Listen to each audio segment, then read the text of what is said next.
Fala galera, InsureCast na área, começando aqui mais um episódio. Eu, Rafael Bruno. E Rodrigo Arasaki. Voltou! Voltei, galera. Obrigado aí. Sei que vocês estão felizes aí por ter ficado fora por 2 episódios, mas tô de volta, então dane-se. E um beijão pra Simone, que substituiu muito bem aqui o Rodrigo, ajudou demais aqui na condução dos episódios. Verdade, obrigado, Simone. Um beijo aí, obrigado mesmo pela força. Não só isso, você tem ajudado bastante também o canal, indicando bastante gente. Obrigadão mesmo. Isso aí. Sensacional. Valeu.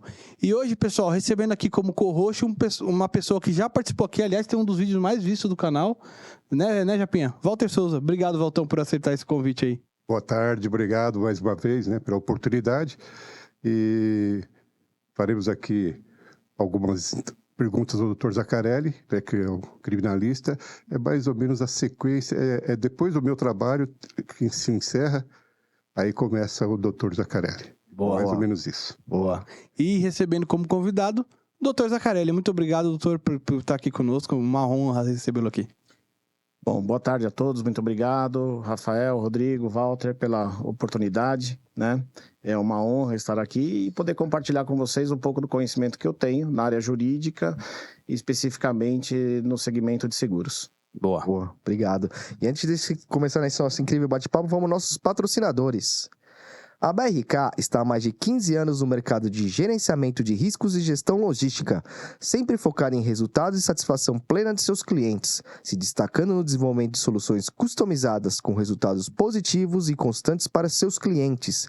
A BRK oferece soluções tecnológicas para mitigação de riscos de roubo de carga, tais quais monitoramento de veículos, inteligência aplicada aos processos de transporte, prevenção de acidentes e sistema de gestão logística.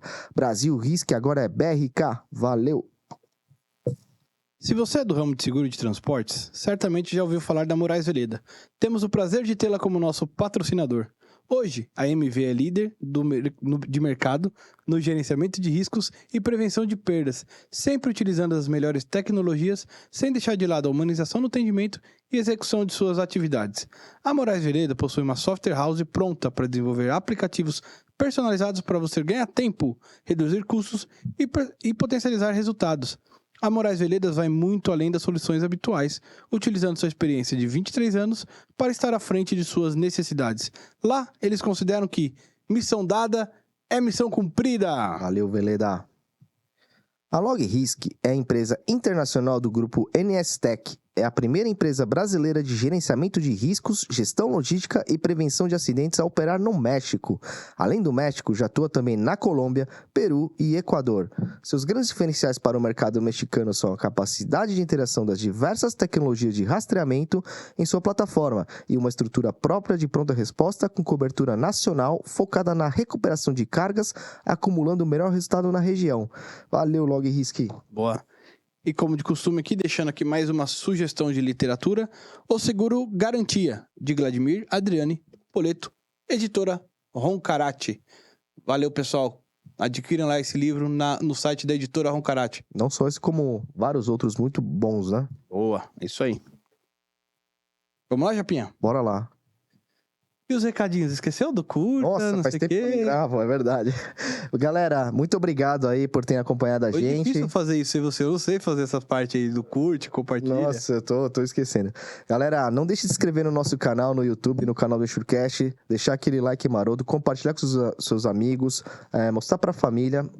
E principalmente, né, eu acho que é importante a gente ter esse tipo de bate-papo, porque o seguro não envolve somente a questão do prêmio, sinistro, indenização, vai muito além, várias coisas, vários prestadores, as questões que a gente vai abordar aqui, que, cara, é fenomenal pra gente entender todo o processo. É isso aí. Certo? E, pessoal, quer ajudar a gente? Patrocínio @insurecast.com.br, ou não quer ajudar, mas quer dar aquela força marota, tem aí os botãozinhos de valeu demais e Superchat. Superchat. Obrigado, pessoal.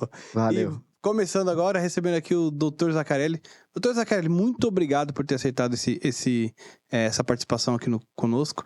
Conta um pouquinho, se apresenta aí para o pessoal. Bom, vamos lá. Minha vida primeiro, novamente, reiterar os agradecimentos pelo convite. Me sinto muito honrado, né? E espero contribuir aí de alguma forma com os conhecimentos que eu tenho. A minha vida no mercado de seguros, na verdade, começou com meu pai. Ela retroage um pouquinho ao tempo. Meu pai, eu tô com 50 anos de idade e eu me recordo com 7, 8 anos de meu pai me chamar para viajar. Olha, vamos viajar. Meu pai era um investigador de incêndios, né? Especializado nesse segmento, né? E ele falava, vamos comigo para tal lugar, eu tenho que atender um caso assim e tal. E ia contando as histórias e tal. Então, minha vida no mercado de seguros começou em decorrência disso, pelas investigações que meu pai fez no passado, né? Trabalhando junto com os companheiros do IRB, né? Isso década de 60, 70, né? E é engraçado, porque eu tive um caso emblemático, eu devia ter uns 8 anos de idade, e eu não me esqueço disso, Walter. Eu era uma cidade aqui do interior de São Paulo, onde efetivamente ocorreu o sinistro, e o segurado, à época, ele havia praticado uma automutilação, tá? Ô, louco. E eu lembro que eu era pequeno, eu tinha uns 7, 8 anos de idade, eu vi as lesões, né, na viagem, com meu pai chegando ao local, meu pai entrevistando o segurado, e eu vi as lesões na mão do segurado, eu desmaiei. Eu fiquei impressionado com aquilo. Eu não tinha essa dimensão, mas isso é uma coisa que de inúmeras viagens que eu fiz com ele, enfim, acompanhando, né? Mais para fazer companhia, enfim. Uhum. E é um caso emblemático, na qual o sujeito ele praticou uma automutilação e a narrativa, o aviso de sinistro, Walter, era de que ele havia iniciado uma manutenção no carro, que eu não me esqueço, que era o Maverick. Aí sim, maravilha. E cortou os dedos na hélice do ventilador do carro. Então, é a primeira lembrança que eu tenho, enfim. Dali, eu sempre acompanho os trabalhos do meu pai. Na época, não tinha computador, ele apresentava relatório, eu datilografava o relatório, então eu começava a entender, enfim. Fiz direito, né? Me formei. Depois fiz pós-graduação no Ministério Público aqui de São Paulo e pelos contatos que meu pai tinha com o mercado de seguros, né, efetivamente aí comecei, eu achava que a gente precisaria dar um passo a mais, que o mercado era carente, além não somente da investigação, mas dar um enfoque jurídico especializado no campo penal, sobretudo no segmento de fraude, né? E aí eu me especializei nesse segmento e no final dos anos 90, no início dos anos 2000, eu comecei a atuar como advogado efetivamente do mercado. E essa questão da especialização na fraude, isso vem da faculdade ou você tem que sair e fazer curso? Não. Você vai fazendo assim, né? Primeiro que você se forma, você é bacharel em Direito, você se forma e você... É amplo. É amplo, você tem inúmeras matérias, né? Direito Penal, Direito Civil, Direito Tributário, Consumidor, Ambiental, enfim. E aí aquela que você tem mais aptidão, né? E eu enveredei para o segmento criminal, né? Que o direito penal, na verdade, é uma grande paixão como ciência, né? É uma ciência... O direito em si, né? É uma ciência maravilhosa, né? Eu sou um homem muito realizado na minha vida, sou muito grato a Deus por tudo, tanto no campo pessoal quanto no campo profissional. Mas, assim, no campo profissional eu sou muito grato, porque eu acho que eu não teria uma outra profissão melhor do que ser advogado. Só uma curiosidade, aos 19 anos, eu falei para meu pai, vou parar a faculdade, porque eu tirei meu brevet, eu falei, agora eu vou voar no garimpo, eu não quero mais saber de direito, né? Porque também a aviação é uma outra paixão que eu tenho. Mas, graças a Deus, eu segui os conselhos do meu pai e continuei no segmento jurídico, na área jurídica. E entrando no tema agora, você já comentou um pouquinho como que você enveredou para essa questão da fraude, né? Como que isso veio para o seguro? Como que você começa a atender as seguradoras? Então, eu sempre achei o mercado muito carente quando eu acompanhava as investigações de incêndio, a carência porque no campo penal, né, no direito penal propriamente dito, você tem 2 fases da persecução penal. Tá certo? A primeira fase que a gente chama de persecutio criminis, né? Que é da instauração do inquérito policial até o recebimento da denúncia. Recebimento da denúncia começa a segunda fase da persecução penal, tá certo? Que até a sentença penal ou absolutória ou condenatória transitada em julgado, tá certo? Então você tem essas 2 fases. Só que no mercado de seguros você tem uma fase preambular, que é a fase de regulação e de liquidação de sinistro. Então, da regulação, eu aprendi muito com o Walter, assim, me permitam citar 2 nomes aqui que, assim, sou muito grato ao Dr. Arlindo, né, ex-diretor da AGF, uma pessoa que aprendi muito, e o Dr. Sérgio Oliveira também, né, enfim... eles me deram a oportunidade de conhecer, porque a regulação de sinistro é um campo muito vasto, né? Então, você tem peritos especializados em N matérias. Uhum. E é muito gratificante. Então, você vai atender um sinistro agrícola, né? Você tem um engenheiro agrônomo especializado, um sinistro aeronáutico, uma pessoa, um regulador especializado naquele segmento. Embarcações também, no marítimo, uma outra especialidade, automóvel, vida. Então, ele te dá uma amplitude muito grande. Então, antes... E por que eu vi que o mercado era carente? Porque, à época, estou te falando lá dos anos 90, início dos anos 2000, as seguradoras, elas faziam um procedimento de regulação de sinistro, entregavam esse relatório, né, de regulação, seja com análise de perícia contábil, perícia mecânica, enfim, as mais variadas possíveis, tá certo? E entregava aquele relatório para o departamento jurídico, né? E às vezes, né, não raramente, uma negativa de sinistro lastreada com base nesse relatório, o segurado exercendo evidentemente seu direito, né? O segurado, um terceiro, exercendo seu direito, ingressava com uma ação judicial, pedindo a indenização, porque discordava daquela decisão administrativa da companhia. E a companhia, às vezes, especificamente agora de fraude, a companhia fala, puxa vida, mas você está falando que é fraude aqui, mas não existe um inquérito policial instaurado, né? E lembrando que depois da promulgação da Constituição de 88, há um princípio, né, que precisa ser respeitado, aliás, não só esse, mas como todos os outros princípios constitucionais, dentre eles o princípio da presunção de inocência, que você não pode tratar como se uma pessoa condenada fosse antes do trânsito em julgado de uma sentença penal condenatória. Então, você tem um ordenamento jurídico, tá certo? E muitas vezes a seguradora chegava a uma conclusão de irregularidade dos sinistros por uma possível fraude, mas não havia essa comprovação jurídica propriamente dita. E eu falei, puxa vida, então eu preciso, na verdade, compartilhar essas provas que foram amealhadas durante o processo de regulação, de liquidação do sinistro, e trazer para o campo penal, para um procedimento oficial instaurado. Seja instaurado por requerimento da companhia, seja instaurado por dever de ato de ofício da autoridade policial, né? Enfim, então eu comecei a enxergar, falei, eu preciso trazer essas provas para cá. E essas provas precisam ser ratificadas, né? Entendi. Mas, assim, como que chega até você, assim, depois que a companhia... Porque, assim, imagine que, sei lá, sinistros numa companhia de seguros, ou diversas companhias de seguros, não sei, acho que você deve ter diversos, deve chegar um volume até que grande, né? Por se tratar de fraude, uma coisa que pode ser um preconceito, uma coisa, uma opinião, sei lá... não sei se aqui no Brasil tem muito tipo de fraude, eu imagino que sim, a gente conversou, né, um tempo atrás sobre isso.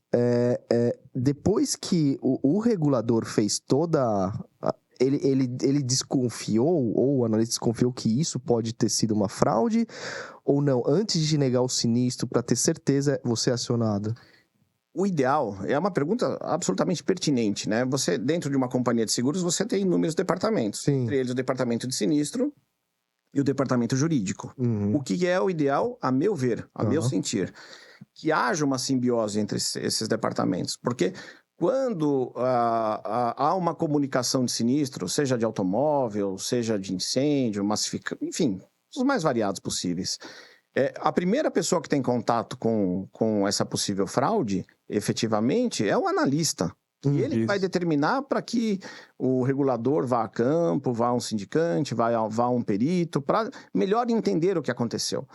E, desculpe, o que a gente sempre recomenda é o seguinte, você tem que sair para fazer essa regulação, esse trabalho de campo, que eu fiz com meu pai lá atrás e aprendi um pouquinho, bastante com ele, não um pouquinho, mas bastante com ele,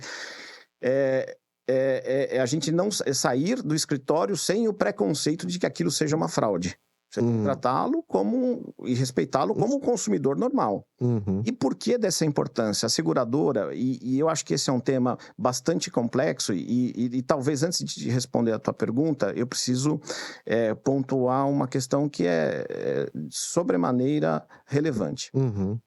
A seguradora, ela não é somente que ela administra recursos de terceiros. Ela é uma instituição financeira à luz da Lei 7.492. Então, quando você administra esse recurso de terceiros, você tem que ter responsabilidade naquilo que você paga, naquilo que você não paga. Perfeito. Se você começa a pagar sinistros indevidos ou sinistros, vamos dizer assim, fraudulentos, você pode ser responsabilizado por um crime de gestão temerária.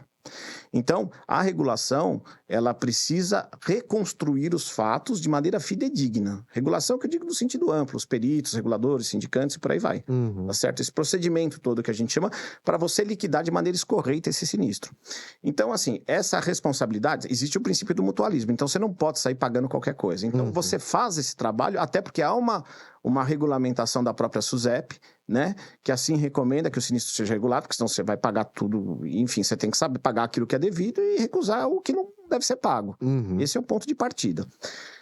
Por que é importante? Como eu sou acionado, o ideal é que haja essa simbiose entre departamento jurídico e departamento de sinistros, tá certo? O ideal é que quando haja a percepção, ainda assim, você trabalha sempre no campo da probabilidade. Olha, existe uma probabilidade positiva, ou há indícios, ou há indicativos, ou há sinais que demonstram que aquele sinistro pode ter sido irregular. Tá certo? Aí sim, o que você faz? O departamento de sinistro comunica o jurídico e o jurídico nos aciona, né? E o ideal é que antes que o local ainda esteja preservado, depende, evidentemente, da natureza do sinistro. Mas, por exemplo, num caso de incêndio, olha, o local está preservado, né? O regulador, ele pode adentrar o local logo depois? Somente após a liberação da autoridade policial, somente após a liberação do Instituto de Criminalística. Feito isto, o IC saiu do local. O que você faz? Recomenda-se, na verdade, né? Se há indício de irregularidade, recomenda-se, né, que o local permaneça preservado, faça-se uma ata, né, elabora-se uma ata com o segurado, com o representante da empresa, para que preserve o local. E aí, a partir dali, os nossos peritos adentram ao palco dos acontecimentos para reconstruir os fatos. Então você manda a equipe pro local também. Na verdade, inclusive, o advogado. O advogado faz parte da regulação do sinistro. Entendi. Então você busca a prova. Olha, existe a possibilidade de que esse incêndio, no caso, como exemplo, seja irregular. Então você vai com perito de causa, por exemplo. Você vai verificar, você vai cotejar. Olha, esse incêndio foi criminoso. Mas como é que você fala que foi criminoso? O fato de ter sido criminoso significa dizer que foi segurado? Não. Não, mas sim. Não necessariamente. Sim. Porque para você comprovar um crime, o que você precisa ter? Autoria definida, materialidade e motivação. Se você não tiver esses 3 elementos presentes, você não consegue comprovar um crime. Seja de fraude de seguro, seja qualquer outro crime. Tá? Então, é com esse raciocínio que a gente vai a campo. Aí o que acontece? Mas isso é muito rápido, é muito célere. Olha, teve um incêndio que pode ser que efetivamente seja criminoso. Então, vai o perito de causa. Vai o sindicante. Vai o advogado junto para conversar com o delegado, para ver, porque o delegado, toda vez que existe um crime, de acordo com o Código de Processo Penal, o delegado ele tem que ir ao local do crime. Aí você vai conversar com ele, vai conversar com o bombeiro, você começa a sentir, né, as provas. E isso hoje, no próprio Estatuto da OAB, existe essa possibilidade que o advogado faça diligências no intuito de efetivamente defender o interesse dos seus clientes, você entendeu? Mas não sou eu que produzo as provas. Quem produz as provas são os nossos profissionais, os nossos peritos, tá certo? A gente só acompanha e direciona para que se seja preservada a cadeia de custódia. Feito isto, tá certo? É feita uma análise em conjunto e aí a seguradora vai definir se ela vai pagar, se não vai pagar, se é criminoso, se não é criminoso, se houve participação do segurado, se não houve, se foi uma vingança. Então, tem N possibilidades. E aí você regula de maneira escorreita aí o sinistro. A regulação, então, ele começa já essa pré-análise, pré-análise e o técnico, ele, dependendo da situação, até por experiência e guidelines da companhia, ele já deve ter alguma coisa que pode ser caracterizado que pode ser que haja alguma coisa diferente do usual. Do regular. Do regular. Mas assim, quando que entra, por exemplo, a investigação policial, por exemplo, assim, tipo assim, porque... Tem junto uma coisa com a outra. É porque tudo sinistro não pode ser fraude, sei lá. Não necessariamente. Há uma estimativa no mercado entre uma faixa de 15 a 20, chegam até a falar em 30% de fraude, né? E hoje a gente precisa tomar bastante cuidado, porque também o crime de fraude contra seguros, no sentido amplo, né, que eu estou dizendo, porque a fraude contra seguros não se limita ao estelionato, há outros tipos penais também, tá certo? Que pode ser caracterizado uma lavagem de capitais. Então a responsabilidade é grande. Por isso que as companhias, de acordo com a própria resolução da SUSEP, e aí lastreada com trabalho junto ao COAF, e as seguradoras, em alguns casos, ela é obrigada a comunicar ao COAF, em algumas situações de alguns pagamentos efetuados, né, sob pena de responsabilidade, porque há indícios também que aquele caso especificamente ele transcende a fraude contra seguros. Ele pode denotar sim uma lavagem de dinheiro, né? Então isso é importante deixar claro. É muito amplo o tema. Então por isso que é importante que você tenha uma equipe capacitada, equipe que eu digo assim, e as companhias hoje são muito bem preparadas, né? Os seus técnicos, né? Tanto o departamento jurídico quanto o departamento de sinistro. Elas precisam ter profissionais capacitados para que eles tenham esse feeling, essa percepção e esse treinamento para identificar e saber, dentro do campo da probabilidade, que aquilo lá pode ser irregular ou não. Quem vai dizer efetivamente se aquilo é irregular ou não é a própria justiça, seja no âmbito civil, seja no âmbito criminal. Bom, doutor, aproveitando, você falou sobre o incêndio, né? Tem aquele caso emblemático que nós fizemos lá no passado, e eu gostaria que você explanasse um pouco o que aconteceu e qual foi a decisão da esfera jurídica. Pois não. Bom, esse foi o maior caso de fraude que eu atuei. Eu acho que se hoje fôssemos atualizar os valores, ele beiraria uns 300 milhões de reais. Nossa senhora! Acho que dava para comprar um cafezinho, né? Uns 300 milhões de reais. Era uma empresa famosa, aqui na década de 80, aqui em São Paulo, né? E, enfim, ela começou a passar por dificuldades financeiras, tá certo? Era do segmento de automotivo, né? Acho que não era automotivo, era de peças, enfim, de rádios, enfim. Autopartes, autopeças. E eu só não vou citar os nomes, para preservar as pessoas envolvidas, né? Em que pese o caso ter transitado em julgado. O pano de fundo desse caso foi o seguinte: foi feito um empréstimo, é uma empresa grande, ela atuava muito na Zona Franca de Manaus, com abertura de importação, ela perdeu muito o mercado nacional enfim, ela não conseguia, ela começou a se endividar.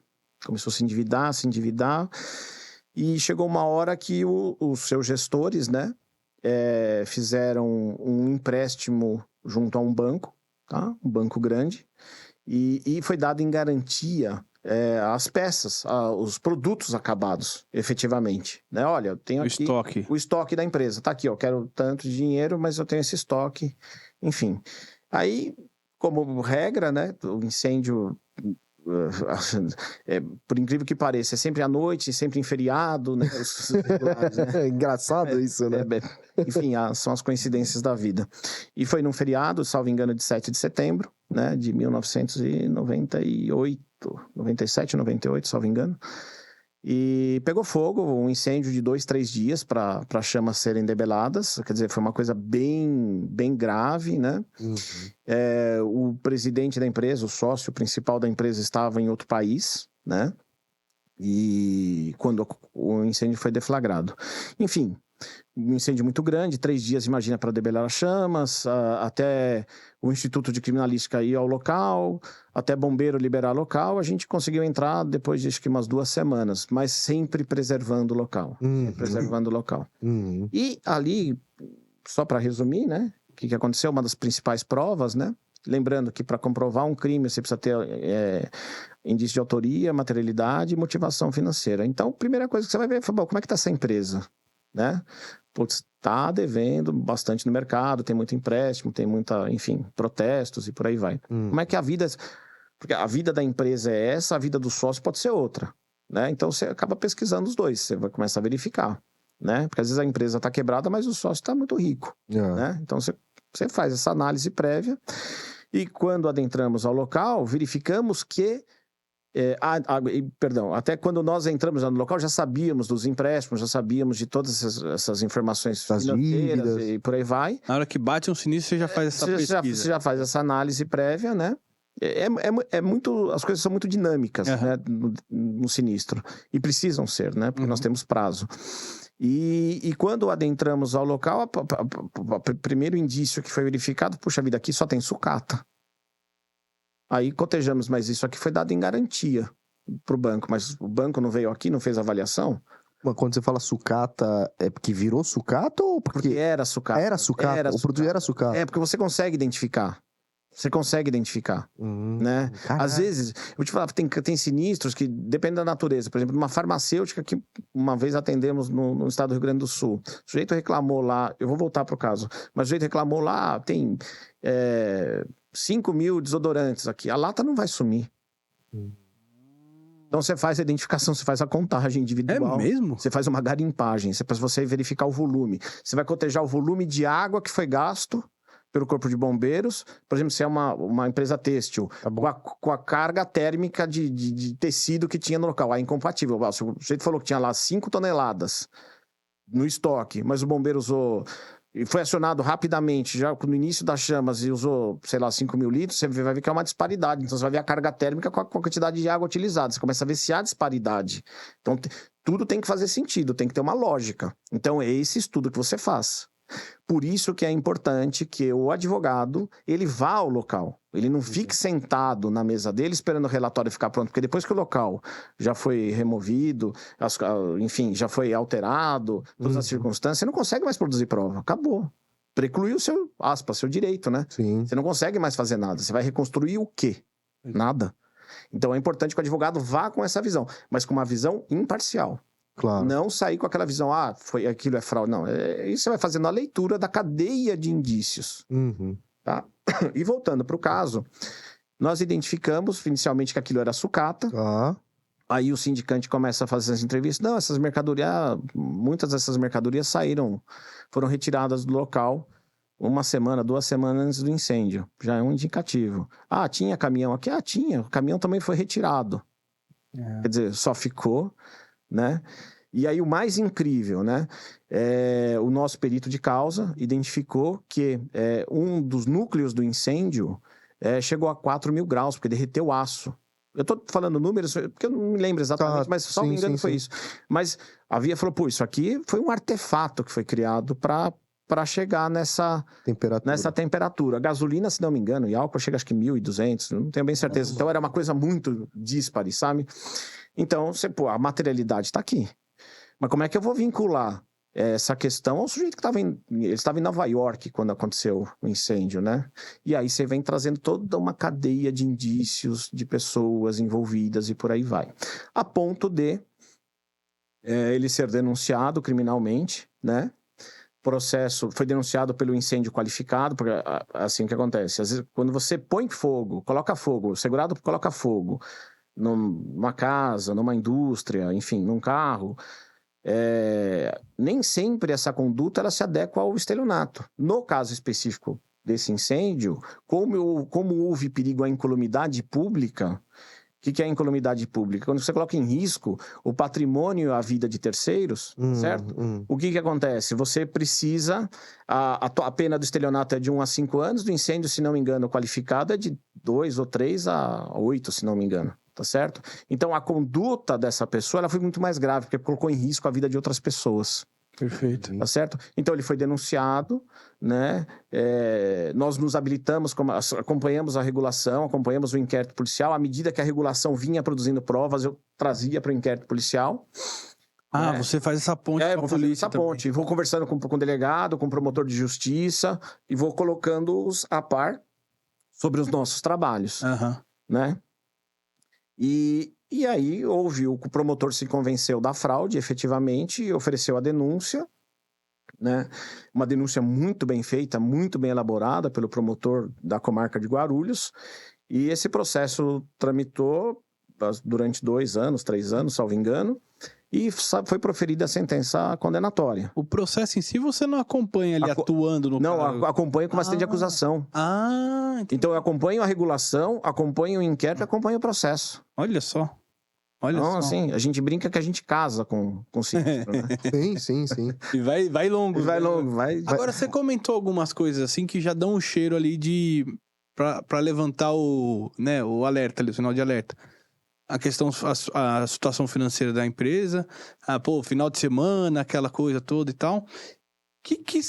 Quais são outros pontos de alerta, assim, que sempre...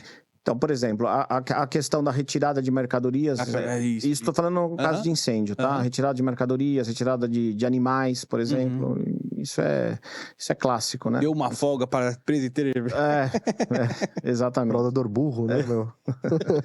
Mas é assim, é sempre a mesma dinâmica, não muda muito, sabe? Entendi. Você verifica a questão financeira, apesar de que hoje a questão financeira, pela crise que lamentavelmente assola o nosso país, isso não é incomum. Então, todo mundo é possível fraudador.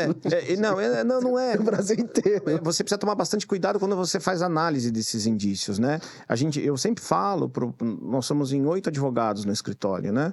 Eu sempre falo que no processo penal não existe uma prova absoluta. Você tem que analisar não o texto da prova, mas o contexto do caso. Porque se você analisar individualmente, você pode cometer uma injustiça e um grave erro. Então você precisa ter responsabilidade naquilo que você faz. Não basta um indício. Não.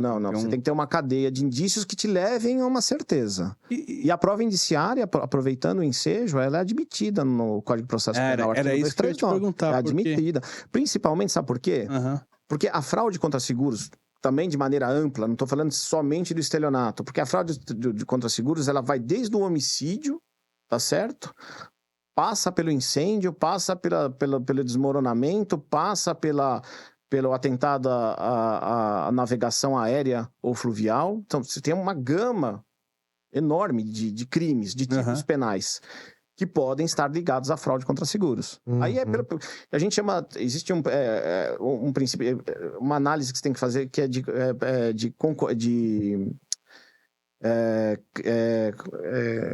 concurso aparente de normas. Tá? Então, você tem algumas regras para você efetivamente saber se aquela conduta do segurado ela vai se subsumir exatamente a um determinado tipo penal. Tá. Entendeu? Em que pese o segurado aí, não querendo entrar muito no juridiquês, na questão processual, ele não se defende do tipo penal, mas sim da narrativa da denúncia, dos fatos. Ele se defende dos fatos, não do tipo. Mas é importante que a seguradora tenha esses fatos historicamente reconstituídos e que haja uma tipificação adequada, porque isso reflete muito na questão da análise técnica de cobertura ou não. Entendi. Por exemplo, há seguradoras que não... Depende da pólice, enfim, que cobre furto qualificado, mas não cobre estelionato, por exemplo. Então, nem sempre... E aí não tem nada a ver com o segurado. Pode ser um terceiro que vai lá, deixa o carro no estacionamento e vai lá com ticket falso e o motorista, o manobrista entrega o carro para ele.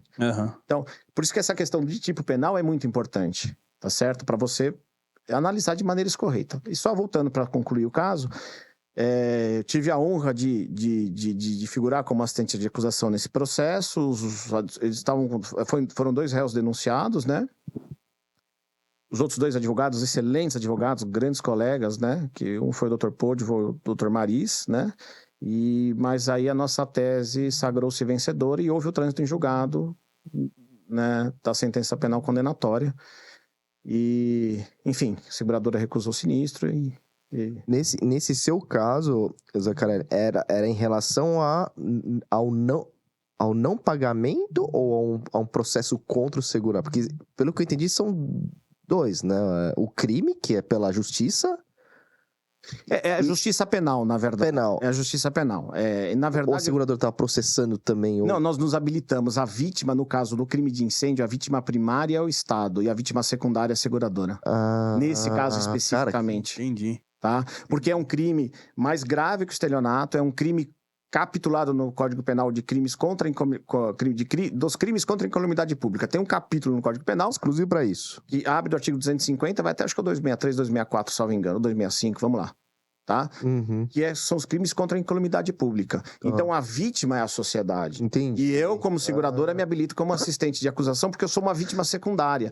Por que vítima secundária? Porque ele, nesse caso específico, foi buscar uma ele pôs indenização. fogo para receber a indenização do seguro. Que da hora, velho. Quer dizer, Tá. que da hora, assim. É. Entendeu o caso, E aí, né, meu? e aí você vai falar, pô, mas como é que eu vou descobrir se houve perigo à incolumidade pública? Quem que me dá essa resposta? É o laudo pericial. Aí você vai lá no artigo 173 do Código de Processo Penal, que trata dos crimes de incêndio, ele tem 5 ou 6 quesitos que ele fala, houve perigo à incolumidade pública, o perito tem que responder sim ou não. Se houve, não é...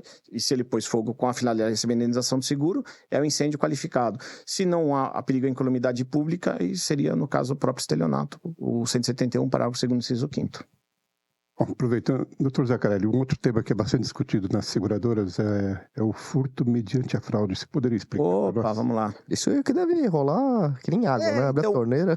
O estelionato, em suma, obter o tipo penal lá do 171, o famoso 171, né? É o indivíduo obter vantagem pecuniária para si ou para outra mediante artifício ardil, né? Ou qualquer outro meio fraudulento. Reclusão de 1 a 5 anos. No Código Penal existe também, então existe no estelionato, o tipo penal, a essência do crime é o meio ardiloso, é o meio, é o embuste, é o engodo, é o estratagema criado para iludir a vítima, ok? Uhum. No furto mediante fraude, esse engodo, esse embuste, essa fraude também existe, Walter. Só que acontece o seguinte, no furto mediante fraude, o que é o furto? É subtrair coisa alheia móvel para si ou para outrem. É subtração. Eu vou lá e subtraio esse celular do Walter. Sem ninguém ver, é isso? No furto mediante fraude, eu vou iludir a segurança que ele tem sobre o objeto.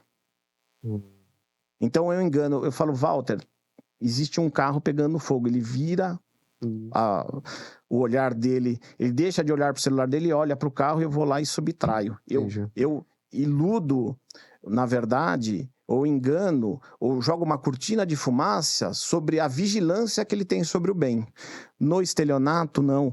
O estelionato, o embuste, o engodo, ele também existe, mas há o consentimento da vítima na entrega do bem. Entendi. Caraca. Claro? Muito bom. Bom, mais uma. Vai lá. Claro. Aproveitando, nós tivemos também, quando eu falo nós, são as seguradoras, né? Nós já tivemos vários casos de furtos, pequenos furtos, né? É o massificado que nós chamamos, né? Reclamações de furtos de celular, por exemplo, e na realidade não eram furtados, né? Na realidade a pessoa depois, nós descobrimos através do Dr. Zaccarelli que tratava-se de um sociopata. Você poderia falar um pouco mais sobre isso? Às vezes a gente convive, e às vezes não, né? Certamente nós convivemos com sociopatas, a gente não identifica essa patologia, né? E há pessoas, assim, que não têm necessidade nenhuma de fraudar a seguradora ou de subtrair qualquer bem. Há casos emblemáticos de pessoas famosas, né? Uhum. Que têm essa patologia e acabam efetivamente cometendo inúmeros delitos, né? E a seguradora não está isenta de sofrer ações de pessoas com essa patologia. E como vocês chegaram que o cara era, sei lá... Você começa a ver o perfil da pessoa, né? Você vê que a pessoa não tinha necessidade. Aí você olha o perfil econômico e fala, pô, esse cara não tem necessidade de fazer isso. Não teria motivação, né? Mas é uma pessoa que aí ela tem que ter um tratamento, né? Adequado. Ela nem presa deveria ser, pode ser, mas ela tem que ter um tratamento, né? Adequado, psiquiátrico, psicológico, para que... O máximo que poderia não acontecer seria não pagar os sinistros reclamados por ter identificado essa fraude pro cara ser sociopata? Ou não, você pode fazer, e aí a própria defesa, o próprio processo, na verdade, à medida em que ele tramita, a própria defesa pode arguir uma patologia, pedir para que seja realizado algum exame, né, de sanidade mental e identificar esse problema, né? Entendi. Tá? É que a gente faz uma análise técnica, né? E aí depende, de fato, de um processo, né, para se identificar com o auxílio de profissionais na área de saúde. Entendi. A gente estava até comentando um pouco antes de começar, que você até deu alguns exemplos. O que era sobre aquela questão de fraude econômica e fraude Bem aquele exemplo que você deu lá do casco lá do navio lá. Não. Existe uma diferença, né? Na verdade, assim, aí entra a questão do concurso aparente de normas que eu falei, né? Isso, Que a conduta nem sempre vai se subsumir. Quando a gente fala em fraude contra seguros, as pessoas, de maneira... até criam um silogismo, né? Estelionato. Então, nem sempre há um estelionato. Isso. Tá certo? Então, por exemplo, no caso... Vamos começar dos crimes contra a vida, né? Quando há uma contratação de uma apólice de seguros, tá certo? Tá. E você elenca um determinado beneficiário, tá? Enfim, por N razões, ou por uma razão específica, olha, fiz uma apólice de 1 milhão, 2 milhões, 5 milhões, 10, sei lá, seja lá o que for. E você mata a pessoa, ou manda matar a pessoa para finalizar, e você, beneficiário, para receber a indenização, eu entendo que é homicídio qualificado pela torpeza, não o estelionato, propriamente dito. Entendeu? Então, é um crime mesmo. É um crime hediondo. Hediondo, né? Mas passa pela seguradora também. Porque a motivação foi financeira, o motivo da morte foi receber a indenização do seguro. Entendeu? Nesses casos, para se começar uma investigação mais minuciosa, é por conta do valor? Ou não, necessariamente? Não necessariamente. As próprias circunstâncias que gravitam em torno do caso te levam efetivamente a... Porque uma fraude de 10, de 50 ou de 1 milhão é a mesma coisa, é fraude. Né? Mas assim, doutor Zaccarelli, nesse ponto, as seguradoras, quando que elas levam de fato a sério não, mas quando que elas levam a um processo de fato? São nos casos maiores ou num caso de vítima, assim, como esse, um cara que matou outro para receber a indenização, ela também tá levando o negócio, judicializando a coisa, ou isso é mais a polícia que tá levando mesmo, enfim? A rigor, vamos lá. Então, assim, num caso de homicídio, né, é um crime apurado de ação, mediante ação penal pública incondicionada. O próprio Estado movimenta, instaura-se um inquérito policial e por aí vai. No estelionato, de 2019 para cá, com o pacote anticrime, né, que foi sancionado pelo ex-presidente, né, e foi fruto de um trabalho do ex-ministro Sérgio Moro, né, que trabalhou intensamente nessa questão. O estelionato ele deixou de ser ação penal pública, classificado como um crime de ação penal pública incondicionada e passou a ser classificado como um crime de ação penal pública condicionada. Então a vítima, no caso, a seguradora, no caso do estelionato, ela tem que efetivamente provocar ou representar o interesse e legitimar o Estado para que o Estado investigue aquele determinado caso. Tá. Mas isso de 2019 para cá. Tá certo? Então, no caso de um incêndio, por exemplo, é ação penal pública incondicionada também. Tá certo? Um incêndio qualificado quando há perigo à economidade pública, que eu falei. Então, o Estado, a rigor, ou em tese, ele deveria movimentar os seus segmentos, os seus departamentos, né, seja periciais ou de investigação, para que o inquérito tramite de maneira regular.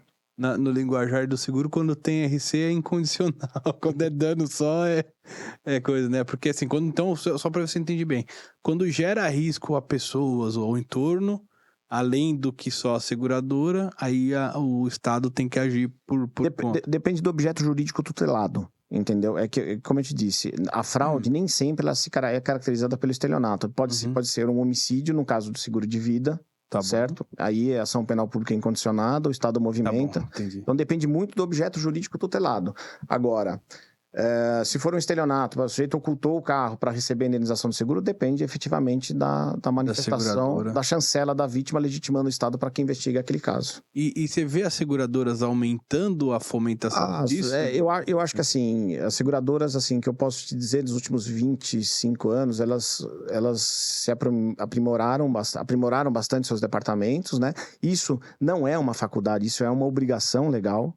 Como eu disse, você administra recursos de terceiros, né? Se você é segurador, você administra recursos de terceiros. Então, você precisa ter responsabilidade sobre aqueles recursos. Para quem você vai pagar? Existe o princípio do mutualismo que precisa ser preservado, tá certo? Porque senão você quebra a companhia, entendeu? Então, você precisa saber, você tem que ter discernimento no que você vai pagar. E se você pagar errado, de maneira sequencial, você pode ser responsabilizado por um crime de gestão temerária. A seguradora. O representante. O representante. O representante vai responder criminalmente e administrativamente perante a SUSEP. Cara, que Então, doideira. precisa-se ter uma estrutura muito sólida, muito capacitada, para que você analise efetivamente as comunicações dos sinistros, para verificar se eles são indenizáveis ou não. Tá. Ô, Zaccarelli, pô, sensacional. A gente tem visto hoje, o mundo hoje caminha tudo para muita tecnologia, tudo tecnológico, tudo online. Isso, de uma certa forma, contratação de seguros online, massificados de uma forma em massa mesmo, para poder...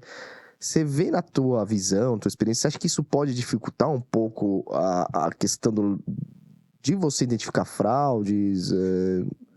Depende da natureza da fraude, né? Por exemplo, quando você pega assim uma sequência de sinistros, né, que você verifica que aquilo está fora do ponto. Você pega, por exemplo, a fraude é muito interessante, ela não é muito diferente. Quando a seguradora ela faz uma análise de risco e vai precificar o produto dela, ela faz uma análise contextual de determinado produto, ok? Para quem ela vai vender, aonde esse produto vai circular, enfim.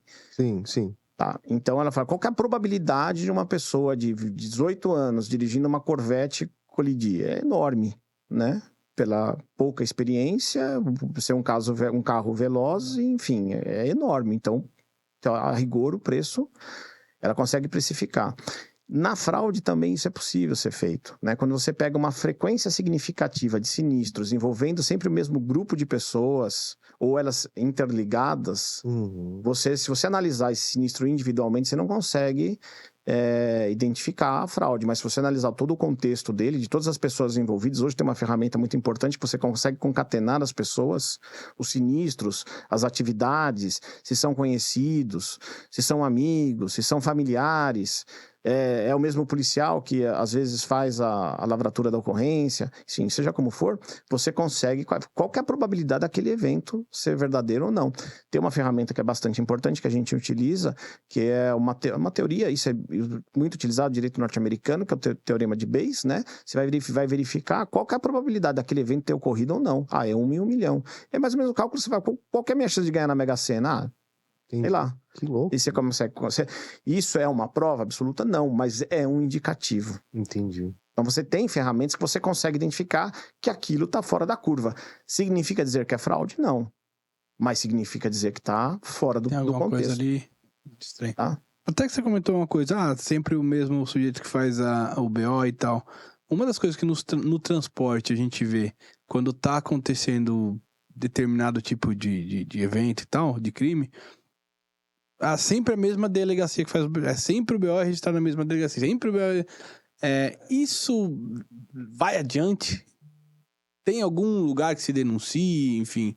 Bom, se há irregularidades de agentes públicos, né, existem as corregedorias, né? O próprio Ministério Público hoje ele exerce, né, o controle externo da atividade da Polícia Judiciária, né? Então, assim, se é sempre a mesma pessoa... Agora, claro que se o sinistro ocorreu sempre no mesmo lugar, tem um ponto, por exemplo, tô falando de maneira hipotética, na Ferdão Dias, que há um índice de furto e roubo muito grande, por exemplo, claro que vai ser registrado na mesma delegacia, porque ela é responsável... Ela é a delegacia da circunscrição do local dos fatos.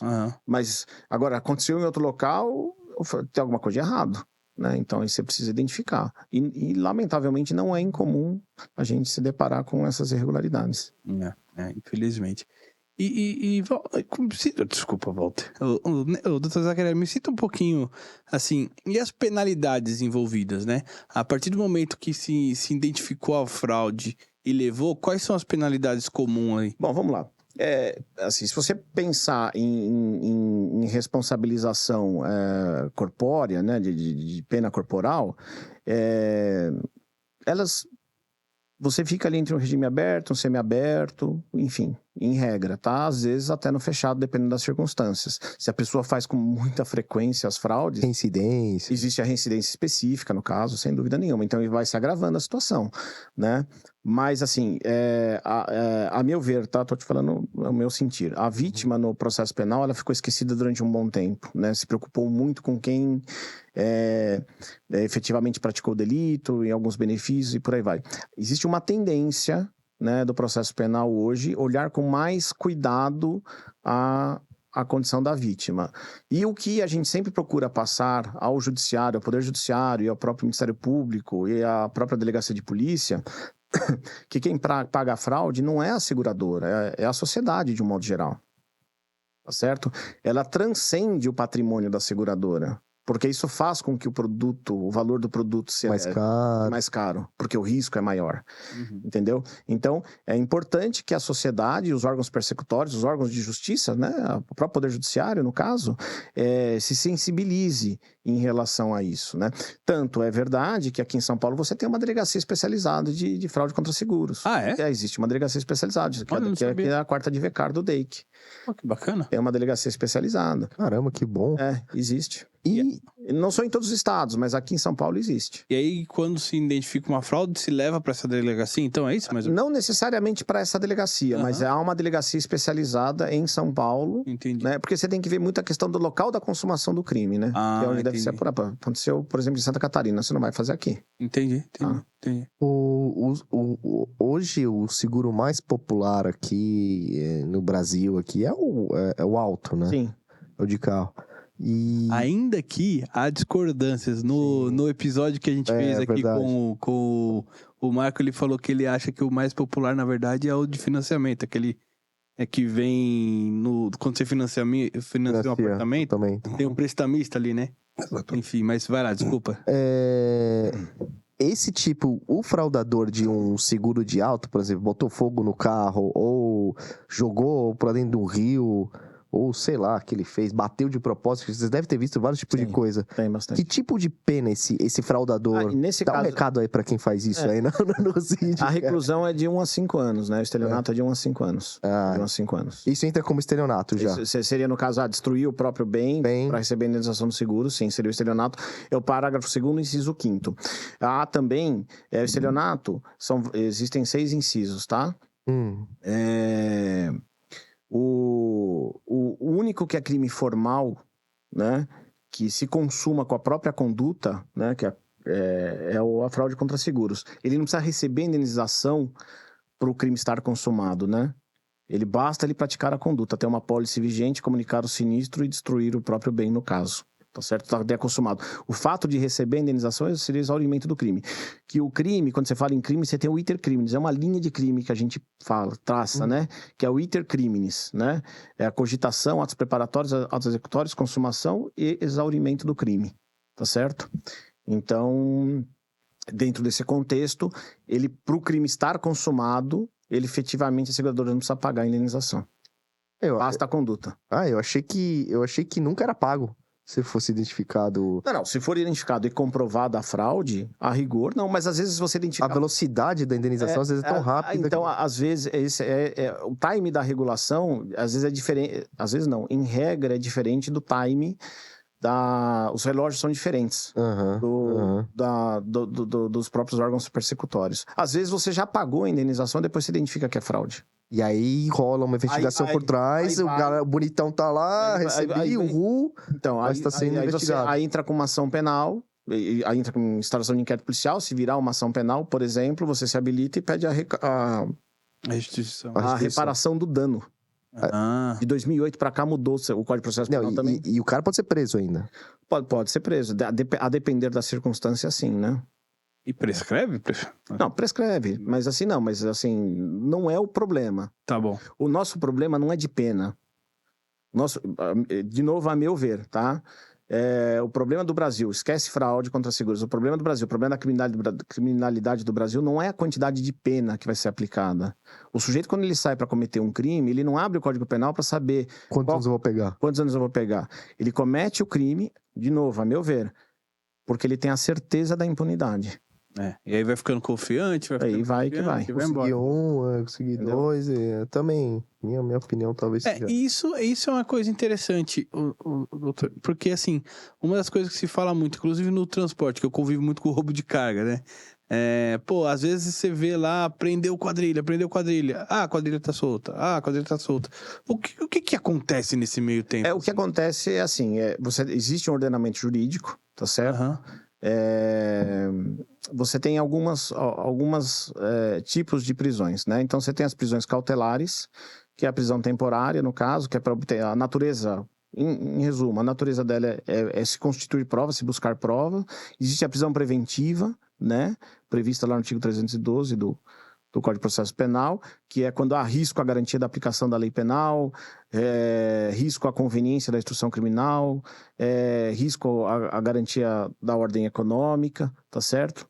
E então são 4 pressupostos que você tem para decretar uma prisão preventiva. Então o sujeito ele fica preso preventivamente, tá certo? É uma prisão... Mesmo em flagrante. Não. Ah, tá bom. Existe também a prisão em flagrante. Tá bom. Tá? Tem a prisão em flagrante, a prisão temporária, a prisão preventiva e a prisão proferida, que ainda também é uma prisão de natureza provisória, que é de primeira instância, tá certo? Então, só quando houver o trânsito em julgado da sentença penal condenatória que a rigor, que aí, não sei se vocês lembram da discussão, pode se prender em segunda instância. Sim. Tá, antigamente, olha, não cabe mais recurso especial, não cabe, acabou a apelação, tem que se recolher. Recurso especial, recurso extraordinário, não tem efeito suspensivo. Recolhe-se a prisão. Houve, até um tempo atrás, que o Supremo Tribunal Federal entendia dessa maneira. Depois, mudou-se novamente esse entendimento. Não, tem que aguardar o trânsito em julgado. Ainda que condenado em primeira instância, segunda instância, ele só vai ser recolhido à prisão, ou melhor, nem necessariamente a prisão, mas a execução da pena, melhor dizendo, a execução da pena, ela só vai ser iniciada com o trânsito em julgado da sentença penal condenatória. E isso seria STF? Não, aí você depende do caso, mas pode ir até o Supremo Tribunal Federal. Né? Esses casos, então, por exemplo, que existem, sei lá, o crime, o roubo, por exemplo, o roubo mesmo, a mão armada, não precisa ter latrocínio, nada, mas é um roubo, e ele é pego lá, em flagrante. Ele não tem, eu esqueci o nome, não sei se é juiz de garantia, o que é, o que ele vai para não, ele passa por uma audiência de custódia. Audiência de custódia. Ele passa por uma audiência de custódia. Que é isso? Tá? Para o juiz verificar se as condições nas quais ele foi preso se adequam ao nosso ordenamento, se não sofreu tortura, nenhum tipo de constrangimento. É isso. O juiz de custódia, a audiência de custódia é só para isso. Mas, por exemplo, se o cara foi pego em flagrante, ele vai ser preso. Independentemente desse juiz. Não. Vai ser preso, ele pode entrar com, eventualmente, pedir de liberdade provisória, enfim, por aí vai. Então é isso que acontece. Então, ele a gente vê tanta gente sendo preso e solto, meu. Responde o processo em liberdade e, ao final, né, do processo, ao final, que eu digo, com o trânsito julgado, ele pode efetivamente ser recolhido. Agora, ele pode ser recolhido preventivamente também. Se ele, por exemplo, ameaçar uma testemunha, se há risco à conveniência da instrução criminal, a garantia da aplicação da lei penal, garantia da ordem pública, garantia da ordem econômica, responde preventivamente. Tem muita gente presa, viu? Tem bastante. E o fraudador, ele é preso? É preso sim. Tem bastante caso? Não é. Sabe por quê? Sei lá, às vezes eu tenho a impressão de que o fraudador, ele vai ser sempre fraudador e... Não. Porque é impune. Entendeu? Não há, assim, claro, né? De novo, o problema não é a quantidade de pena, mas é a certeza da impunidade, isso a meu sentir, tá certo? Se o sujeito, ele comete o crime sabendo que só é errado quando pegam, né? Então, é isso. Se ele tem a certeza da impunidade... E a natureza desse crime, da fraude contra seguros, de um modo geral, passando por todos os crimes, desde o homicídio até o perigo à navegação, é que é um tipo de crime praticado na clandestinidade. Quer dizer, em regra, não é um crime que deixa testemunhas ou que é feito à luz do dia, enfim. O sujeito, ele toma todas as cautelas efetivas para que não seja descoberto o engodo, o estratagema, tá certo? Então, ele está um nível acima. Por isso que, assim, na questão da aplicação da dosimetria da pena, a gente pede para que seja elevado o patamar, porque tem essa situação específica. Ele é praticado na clandestinidade, ele toma todas aquelas cautelas. É diferente do sujeito que age por dolo de ímpeto, por exemplo. Brigou, tô brigando aqui, te dou um soco, pratico uma lesão natural, uma lesão corporal de natureza grave, por exemplo. Foi nas circunstâncias. Ele não, ele já se prepara para ter argumentos para se defender efetivamente de uma eventual responsabilização, seja no âmbito civil, seja no âmbito penal. Entendi. Por isso que tem que se elevar um pouco mais a pena na aplicação da dosimetria. E na visão a sua visão, Zaccarelli, ou do próprio Walter, assim, como que vocês acham que deveria, como que as seguradoras deviam se prevenir mais, ou não há, ou hoje já faz muita coisa que não fazia antes? Não tem como você, assim, você vende um produto, né? Uhum. Toda atividade há um risco, para toda atividade. Uhum. E a gente calcula, aliás, as seguradoras, elas talvez sejam as únicas aqui que fazem efetivamente uma análise de risco daquele produto que ela vende. Tá? O jeito quando constrói um carro, ou sei lá, uma televisão, ele não vai pensar, pô, se queimar essa televisão aqui, qual que é o risco de acontecer isso, a probabilidade. A seguradora, ela te vende um produto e ela faz uma análise de risco. A fraude, ela quebra todo esse sistema e põe em risco exatamente o recurso de terceiros e o princípio do mutualismo. Por isso que ela é muito grave. Eu repito, ela transcende o patrimônio da companhia. Ela afeta a sociedade de um modo geral. Boa. Por isso que não somente as seguradoras precisam se preparar, e como estão se preparando, e vêm se preparando ao longo do tempo. Você vê essa evolução nas seguradoras? Vejo nas seguradoras e vejo também no próprio judiciário, no próprio Ministério Público e na própria Polícia Judiciária. É mesmo, porque às vezes a minha impressão é que, tipo, o juiz não entende muito o que é de seguros e desculpa, não, mas a opinião minha pode ser um preconceito. Mas é verdade. E dá causa sempre pra... Não, mas aí é mais uma questão civil do criminal, talvez. Tá? Talvez. Mas assim, evidentemente, assim, se você pegar aqui no nosso fórum criminal aqui da Barra Funda, né, que é o fórum central que a gente chama. Uhum. O que o juiz e o promotor está mais habituado lá, não que não existam outros delitos, né? Mas em regra o que se tem, o que é? Furto, roubo, tráfico de droga, né? Vai para a vara do júri, homicídio, certo? Então são os crimes, o tráfico, uma receptação, é o que está mais habitual. Agora, chega lá um sujeito sendo acusado por fraude contra seguros, um advogado, um médico, cara, porque hoje quem tem seguro, a rigor, tem uma condição financeira um pouco melhor do que a grande maioria da população. Né? É um mercado diferenciado. Quem contrata o seguro. Uhum. Até porque pressupõe, para ele contratar o seguro, ele tem que ter algum bem. Perfeito. Né? Tirando a própria vida, mas ele tem que ter algum bem material. Então, já destoa um pouquinho, então foge um pouquinho. E por ser um crime praticado na clandestinidade, cujas provas são mais difíceis, né, de serem obtidas, e aí por isso que há essa dificuldade toda, por isso que você tem que se preparar um pouquinho melhor. E uma dúvida, doutor, quando vai por fórum, você tem juízes responsáveis por causas diferentes? Por exemplo, essa área aqui é de roubo, aquela área é de fraude. Não, aqui em São Paulo tem algumas varas especializadas, por exemplo, tem uma vara especializada em lavagem de capitais. Tá bom. Tá? Existem, tá? Mas a rigor distribui-se por demanda. Mas são profissionais, assim, extremamente capacitados, competentes, talvez não tão habituados a ver alguns tipos de crime, como a gente tem a possibilidade de... Como a gente está no mercado de seguros, você tem uma familiaridade muito melhor que o tema, né? Mas eles também só conhecem as normas, né? Enfim, então não tem dificuldade nisso, não. Tá. Basicamente, o que a gente tem maior dificuldade é na obtenção de prova. Entendi. Não é na aplicação da norma. Aí, Valtão, é contigo isso aí, ó. Por causa o cara premedir, o cara mais inteligente, entre aspas. Exatamente. Aí você tem que dar uma resposta rápida, porque você tem um tempo de regulação, né? Estipulado pela própria superintendência que regulamenta a atividade de seguros, né? Que é a SUSEP. Então você precisa correr com isso. E aí, quando você acha especialmente no massificado, achou uma fraude lá, puta, tem sempre aqui a oficina do Rodrigo envolvida. Pô, vamos ali. E aí desenterra vários casos ali pra gerar prova? Depende da natureza do sinistro, né? Às vezes você tem que fazer uma análise contextual. E aí entra aquela ferramenta que eu te falei do teorema de Bayes, que é bem importante, é bem bacana de... A gente já fez, né, Walter, alguns casos assim. E, de novo, ela não te leva a uma certeza, mas ela te mostra que existe um indício de que há alguma coisa errada. Boa. Mas, cara, e isso, de uma certa forma, pra sua companhia e tal, né, advocacia e tal, existe um risco também pra você, porque você lida muito com fraudadores, em termos de... Já recebeu algum tipo de ameaça, assim, mexer com... Uma vez só, viu?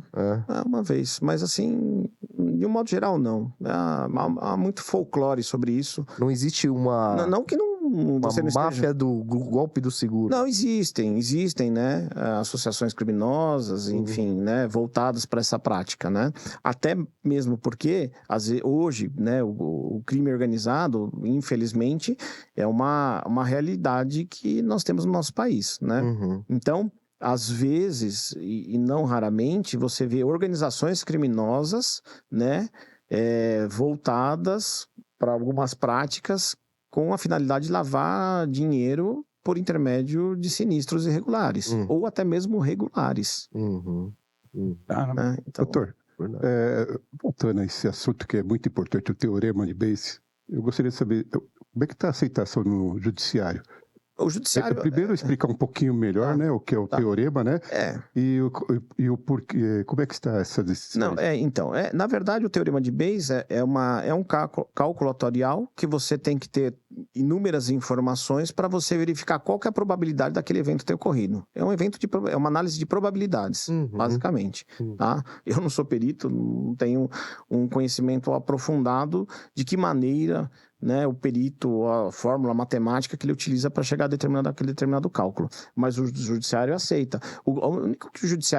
As únicas provas que o judiciário não aceita são as provas ilícitas ou as provas ilegítimas, tá certo? Isso é uma prova lícita. Agora, a valoração dessa prova é diferente. Aceitar, ele aceita. Agora, o quanto ele vai valorar aquela prova? Olha, essa prova, ela é apta para condenar alguém. Minha interpretação, essa prova, ela ajuda dentro do contexto, tá? Mas somente ela, acho que não é apta para se condenar ou para se absolver ninguém. Uma curiosidade, quando você fala assim, esse crime aqui pode ser de 1 a 5 anos, uma vez condenado, eventualmente algum juiz pode dar menos de 1 ano? E aí, se não ou se sim? Se foi tentado, se foi consumado, depende, né? Depende. Tem então variações ali. Tem variação. Entendi. Depende, do grau, grau de lesão, sei lá. Tem a dosimetria da pena, que é o artigo 59 do CP, que o juiz ele tem que seguir as diretrizes do código e aplicar de maneira correta. Existe um cálculo ali para isso. Não é que sai da cabeça. Às vezes o sujeito trabalha, não trabalha, qual que é a repercussão social do crime, tem N variáveis aí que influenciam na dosimetria de pena. Aí o juiz tem que seguir lá. Se eu fosse juiz, era o máximo. 5 anos.